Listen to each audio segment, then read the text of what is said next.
नमस्कार, सुप्रभात। कैसे हैं आप सब? स्वागत करता हूं आपका पुनः एक नए श्रृंखला में। तो जैसा कि आप बोर्ड पर देख रहे हैं कि आज मैं एक नई श्रृंखला के साथ आपके समक्ष उपस्थित हुआ हूं। आज से हम जवाहरलाल नेहरू विश्वविद्यालय में एमए हिंदी हेतु 2019 में जो ऑनलाइन परीक्षा हुई थी उसमें जो प्रश्न पत्र पूछे गए थे उसका हम सविस्तार मूल्यांकन करेंगे। और यह श्रृंखला आपके परीक्षा के दृष्टिकोण से बहुत महत्वपूर्ण होगी, क्योंकि इसी श्रृंखला के माध्यम से आप जान पाएंगे कि आप क्या पढ़ें क्या छोड़ें। तो चलिए आज की यह श्रृंखला प्रारंभ करते हैं। और यह श्रृंखला अभी तक की आयोजित श्रृंखलाओं में सबसे महत्वपूर्ण है, क्योंकि यह शॉर्ट पेपर है और आपको इसी से यूनिवर्सिटी किन प्रश्नों पर अधिक फोकस करती है, किन तथ्यों पर अधिक गौर करती है, उस सब का अवलोकन आप कर पाएंगे। तो चलिए प्रारंभ करते हैं आज का सत्र। तो पहला सवाल आपके स्क्रीन पर है कि रसिक संप्रदाय का प्रवर्तक आचार्य किसे माना जाता है? और विकल्प है रामदास, शिवदास, अग्रदास और रामचरण दास। तो इसका उत्तर होगा, आंसर इसका सी होगा। जी हाँ, इसका उत्तर होगा अग्रदास। तो थोड़ा सा इस प्रश्न के विभिन्न आयामों की अगर चर्चा कर लें तो सबसे पहले आप ढूंढिए गूगल मैप पर कि हिंदी साहित्य में अग्रदास कहाँ आते हैं। ठीक है, तो अगर आप इनको ढूंढेंगे तो ये आपको भक्ति काल में नजर आएंगे। जी हाँ, भक्ति काल में। अब भक्ति काल की चर्चा हो गई तो दो तीन स्मरणीय बात भक्ति काल के बारे में हम जरूर जान लें। भक्ति काल को पूर्व मध्यकाल भी कहते हैं। भक्ति काल की समय सीमा पहले चर्चा कर चुका हूं आपसे, विक्रमी संवत 1375 से 1700 विक्रम संवत तक। अगर और एक बात देखें तो भक्ति काल जो है हिंदी साहित्य का स्वर्ण काल है। जी हाँ, हिंदी साहित्य का यह स्वर्ण काल माना जाता है। और स्वर्ण काल किसने कहा था? तो हिंदी साहित्य का स्वर्ण काल भक्ति काल को कहा था जॉर्ज ग्रियर्सन ने। जी हाँ, जॉर्ज ग्रियर्सन ने कहा था। और आचार्य हजारी प्रसाद द्विवेदी ने भक्ति काल को लोक जागरण काल कहा। जी हाँ, लोक जागरण काल। आचार्य हजारी प्रसाद द्विवेदी, संक्षेप में मैंने लिख दिया यहाँ पे। तो भक्ति काल की एक दो बातें जो महत्वपूर्ण थी उसकी चर्चा की। तो आप समझिए कि भक्ति काल को जो है, मैं एक सामान्य खाका आपके सामने प्रस्तुत कर रहा हूं। तो भक्ति काल को जो है दो वर्गों में विभक्त किया गया।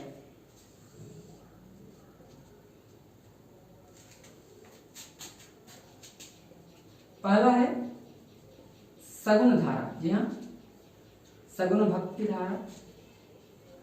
और दूसरा निर्गुण भक्ति।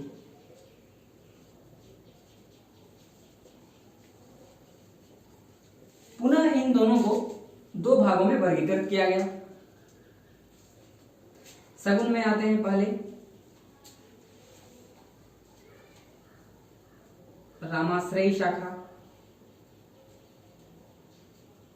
और दूसरा विभाजन इसका हुआ कृष्णाश्रयी शाखा।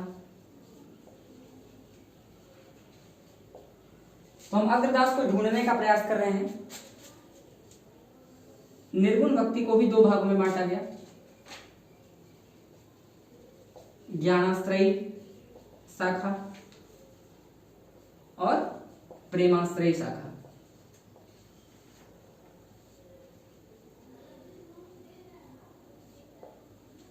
तो और आप इस बात का भी स्मरण रखिए कि इन चारों के जो महत्वपूर्ण कवि इन चारों युगों में हुए, तो रामाश्रयी शाखा में तुलसीदास का नाम अग्रगण्य है। कृष्णाश्रयी शाखा में सूरदास प्रथम स्थान पर है। ज्ञानाश्रयी शाखा कबीरदास और प्रेमाश्रयी शाखा जायसी। तो मैं जो बताने का प्रयास कर रहा हूं आपको कि हमारे अग्रदास महोदय ज्ञानाश्रयी शाखा के ही अंतर्गत आते हैं। अब अग्रदास जी के बारे में अगर आप एक दो बात स्मरण रखना चाहें तो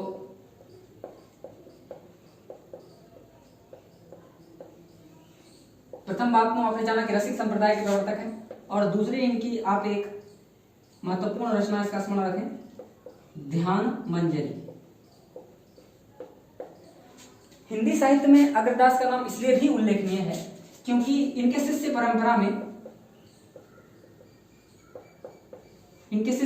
में नाभादास हुए और नाभादास की रचना है भक्तमाल। जी हाँ, तो आप स्मरण रखेंगे कि नाभादास के गुरु कौन थे? अग्रदास। तो विभिन्न आयामों की चर्चा हमने इस प्रश्न पे की। तो चलिए बढ़ते हैं दूसरे प्रश्न की ओर। 3।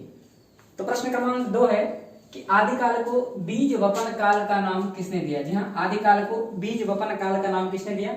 विकल्प है हजारी प्रसाद द्विवेदी, महावीर प्रसाद द्विवेदी, राहुल सांकृत्यायन और आचार्य शुक्ल।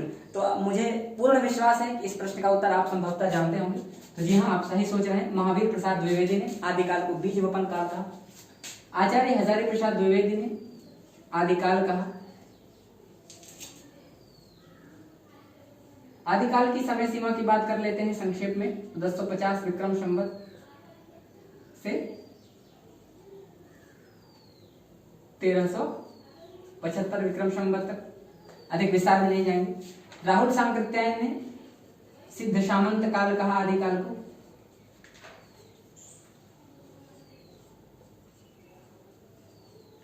और आप सभी जानते हैं आचार्य रामचंद्र शुक्ल ने क्या कहा? जी हाँ, वीरगाथा काल कहा।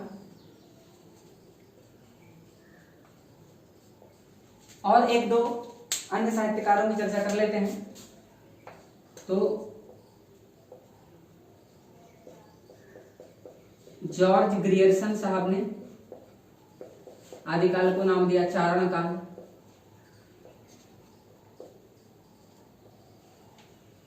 डॉक्टर राम कुमार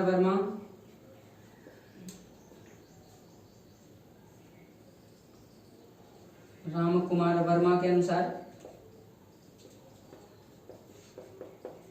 चारण काल व संधि काल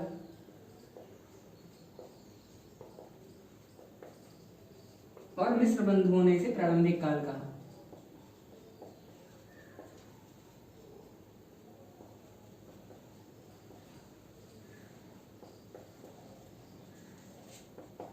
मेरी समझ से इस प्रश्न का विस्तार पर्याप्त है और ध्यान रहे इस प्रश्न से पुनः एक सवाल आपकी परीक्षा में आने वाला है। तो आप इसका पूरा इन तथ्यों का स्मरण जरूर रखेंगे। तो चलिए बढ़ते हैं अगले प्रश्न की ओर। तो तीसरा प्रश्न है कि बिंदा महाराज कहानी के रचनाकार कौन है? जी हाँ, कहानी दिया गया है बिंदा महाराज और दिए गए विकल्प हैं काशीनाथ सिंह, दूधनाथ सिंह, शिव प्रसाद सिंह और विजय मोहन सिंह। तो इसका सही उत्तर होगा शिव प्रसाद सिंह।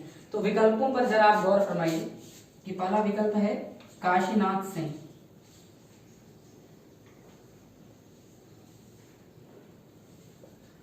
काशीनाथ सिंह के विषय में आप 2-3 बातें अवश्य ध्यान रखें।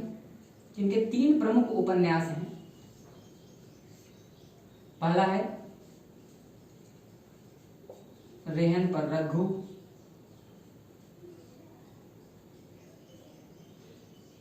दूसरा है अपना मोर्चा और तीसरा उपन्यास है इनका काशी का 80। जी हाँ, काशी का 80। तो काशीनाथ सिंह का उपन्यास आपने देखा रेहन पर रघु, अपना मोर्चा और काशी का 80। इनका एक संस्मरण भी आप अवश्य ध्यान रखें। इनकी एक संस्मरण है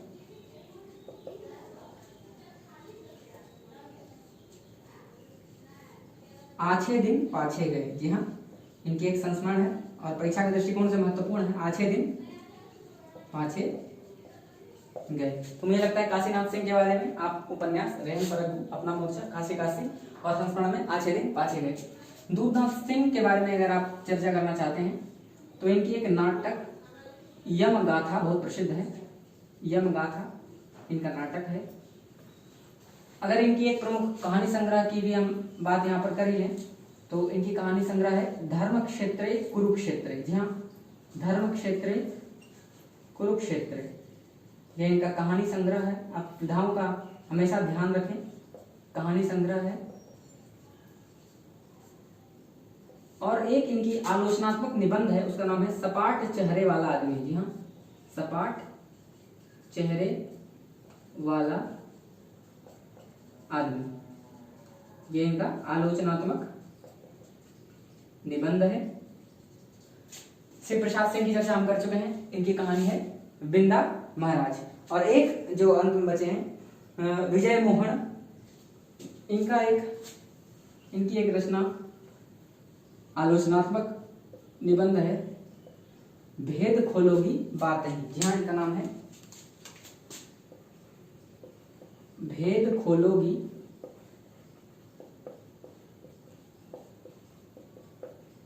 बात ही।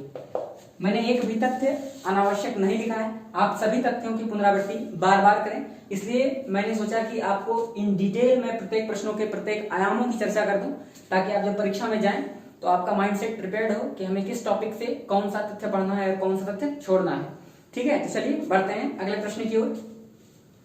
तो अगला प्रश्न है कि रस सिद्धांत के प्रवर्तक आचार्य कौन है। जी हाँ, विकल्प दिए गए हैं आचार्य मम्मट, आचार्य भरत मुनि, आचार्य विश्वनाथ और आचार्य वामन। तो इसका सही उत्तर होगा, मुझे पूर्ण विश्वास है कि आप इसका सही उत्तर जानते ही होंगे, आचार्य भरत मुनि।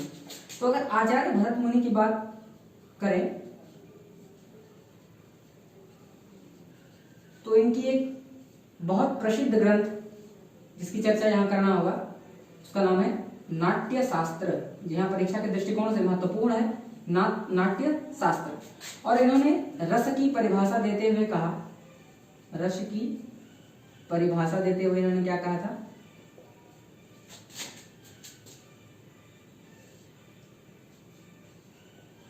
विभाव अनुभाव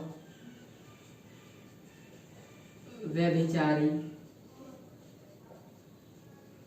संयोगादृश्य निष्पत्ति है। जी हाँ, रस सिद्धांत के प्रवर्तक हैं और इसी पुस्तक में उन्होंने कहा भाव अनुभाव व्यभिचारी संयोगादृश्य निष्पत्ति। इसका मोटा मोटा मतलब यह होता है कि विभाव अनुभाव व्यभिचारी के संयोग से रस की उत्पत्ति होती है। ठीक है, विभाव अनुभाव व्यभिचारी संयोगादृश्य निष्पत्ति। तो चलते हैं आचार्य मम्मट के बारे में। अगर आपको एक जानकारी जो अवश्य जाननी चाहिए, इनकी एक रचना है काव्य प्रकाश, इसका स्मरण आप अवश्य रखें, काव्य प्रकाश। विकल्प सी में विश्वनाथ, आचार्य विश्वनाथ की चर्चा है, तो इन्होंने भी रस को परिभाषित करते हुए कहा वाक्यम रसात्मकम काव्यम। जी हाँ, वाक्यम रसात्मकम काव्यम। और इनकी एक रचना की चर्चा अगर हम कर लें तो वह है साहित्य दर्पण। जी हाँ, साहित्य दर्पण। और विकल्प डी है आचार्य वामन, और आप जानते हैं आचार्य वामन रीति संप्रदाय के प्रवर्तक आचार्य हैं। जी हाँ, रीति संप्रदाय के प्रवर्तक आचार्य हैं वामन। तो चलिए बढ़ते हैं इस सत्र के अंतिम प्रश्न की ओर। तो आज के सत्र का अंतिम प्रश्न है संदेश रासक के रचयिता हैं। जी हाँ, संदेश रासक के रचयिता हैं। विकल्प दिए गए हैं मुल्ला दाऊद, अब्दुल रहमान, अमीर खुसरो और विद्यापति।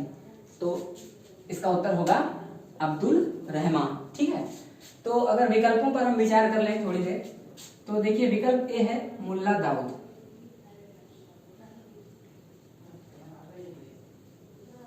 मुल्ला दाऊद जी की एक प्रसिद्ध रचना है, उसका नाम है चंदायन। और यह चंदायन जो है अवधी भाषा में लिखा गया है। एक और महत्वपूर्ण बात, चंदायन को डॉक्टर राम कुमार वर्मा ने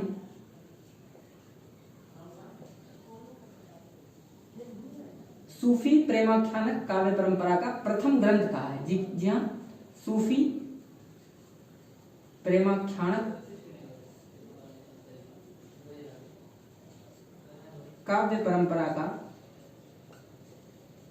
प्रथम ग्रंथ माना है। तो मुझे लगता है मुल्ला दाऊद के विषय में चंदायन लिखी थी इन्होंने, और जिसकी भाषा अवधी थी। और चंदायन को डॉक्टर राम कुमार वर्मा जी ने क्या कहा, सूफी प्रेमाख्यानक काव्य परंपरा का प्रथम ग्रंथ कहा। अगर हम अब्दुल रहमान की एक रचना जो बहुत प्रसिद्ध है, और इसके अतिरिक्त परीक्षा में आप अनावश्यक जवाब ना लें, अब्दुल संदेश रासक, आप स्मरण रखें। अमीर खुसरो की अगर हम चर्चा करना चाहें तो अमीर खुसरो के विषय में जो आप जानकारी रख सकते हैं इनके गुरु का नाम था निजामुद्दीन औलिया। निजामुद्दीन औलिया,